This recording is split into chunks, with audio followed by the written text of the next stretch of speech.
classroom full of diverse learners, a teacher creates a safe and supportive space where every student is valued. Good morning, students. Good morning, Okay, let us pray first. Please, Miss Regent, can lead the prayer.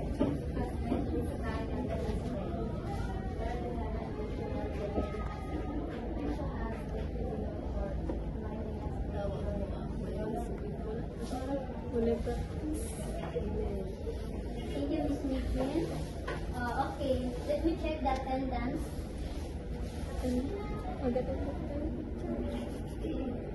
Jenna Ampatin,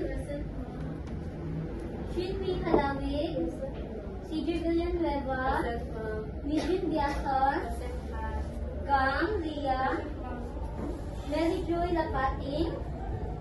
Where's Mary Joy Lapating?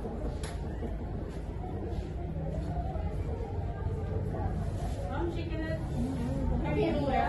Okay. Please, Mary Joy, can you sit in front of me?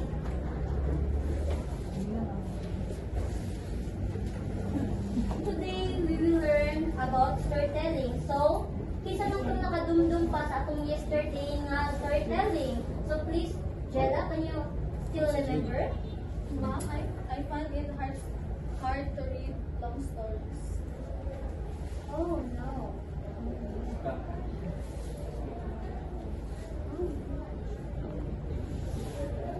So, okay.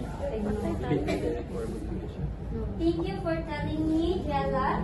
I'll give you a short version and audio support so you can understand and dili ka ma-behind sa uban nimo classmates, okay? The class begins to understand inclusion. Mom, I can help Jella read. I want to help too, Ma'am. That's wonderful, students. So we grow helping each other, okay?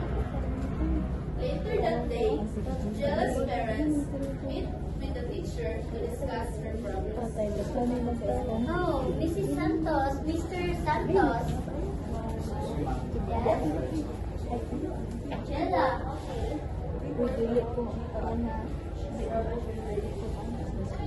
We want to know how to help her. Okay, nakita mo sa na kung wala siya. Did you nasabtan sa ang lecture? So, Jella is trying her best man sa. So, she just needs support tailored to her learning style. I recommend consulting a psychiatrist to guide us. Okay? So, The parents and teacher consult a psychiatrist to better understand Jella's needs. Jella. Good morning, Doc. Good morning. Please have a seat. This is Mr. Santos and Mrs. Reyes with her daughter, Jella. Excuse me, this is the test result.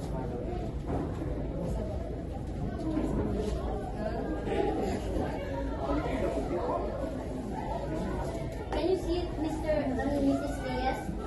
Please beside me and Patin. According to the test result, Jella is having a difficulty in learning, but this does not define her ability to succeed. So, dili na siya panghatod sa hatod na kuan na sitwasyon. So, dati mga pamaagi para ma-improve o ma-enhance ang kanyang ability para makasabot siya dahil makasabay siya sa iyong mga classmates.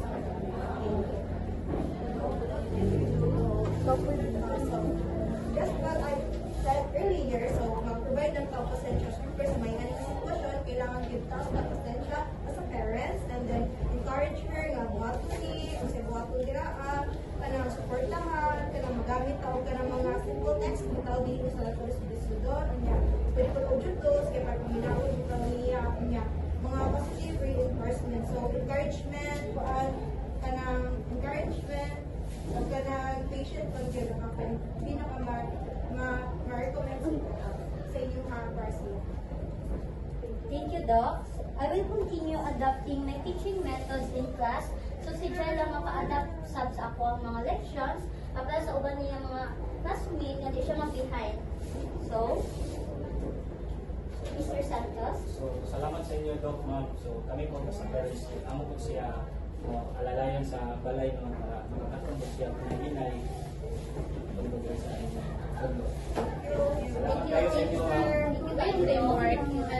understanding, Jella becomes more confident.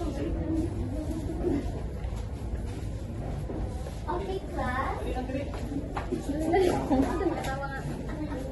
Let's create a story so you can draw, act, or write. So, kung sa inyong mga manahan, sige, magtanong. Jella smiles as she helps her, and Joy follows along using visuals. So, students, what we learned today? Mom, I can learn my own way. Joy?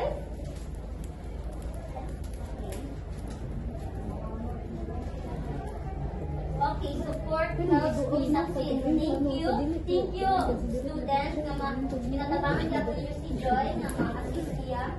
Okay, Jean. Helping others is important. Oh, thank you, Mom. Everyone deserves a Thank you, guys. Education is not just about teaching. It is about understanding. When teachers, parents, and professionals work together, every child has the chance to shine.